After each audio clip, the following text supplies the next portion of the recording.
আকাশ নিবিড় ভাই ঠিকই বর্ষা চৌধুরীকে বিয়ে করেছেন। আর বিয়ে যদি না করতেন তাহলে আকাশ নিবিড় ভাই কেন এত কষ্ট করে এত তদন্ত করে তার A to Z বের করবেন?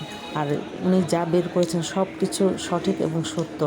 আর আকাশ নিবিড় ভাই যা বলছেন এটাও সত্য যে উনি বর্ষা চৌধুরীকে বিয়ে করেছেন। আর এই মহিলাটা অনেক নাটকবাজ। তুই বিয়ে করেছিস, বাসর করেছিস, এখন তো স্বীকার করতে অসুবিধা হয় কেন? তুই এত খারাপ কেন? এত অসভ্য মহিলা কেন তুই? অসভ্য মহিলা। তুই যদি বিয়ে করে থাকিস স্বীকার কর, তাহলেই তো হয়ে যায়। যে মহিলা নাকি জ্যাকিকে বিয়ে করেছে, জ্যাকির কাবিন আছে, প্রমাণ আছে, সব আছে, তাও স্বীকার করে না। কত বড় খারাপ মহিলা। আর আকাশ নবীর ভাইয়ের কথা উনি কী স্বীকার করবেন? আর যাই হোক, উনি যদি আকাশ নবীর ভাই সত্যি বিয়ে করেছেন তা নাহলে উনি এত স্ট্রংভাবে কথা বলতে পারেন না। আর তার কথায় খুব স্পষ্টতা আছে উনি যে বিয়ে করেছেন, এতে কোনো ভুল নেই। আমারও মনে হচ্ছে আকাশ নবীর ভাই বিয়ে করেছেন। আর উনি সময় মতন ঠিকই ফেসবুকে তার প্রমাণটা আপলোড করে দেবেন। কিছু সময়টা উনি নিচ্ছেন, এটা আমার মনে হচ্ছে।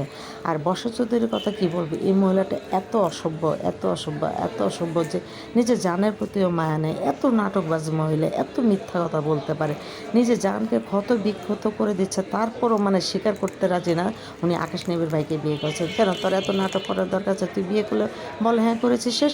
তুই মাপ চা আকাশ নিবিড় ভাইয়ের কাছে, সব সমস্যার সমাধান হয়ে যাবে।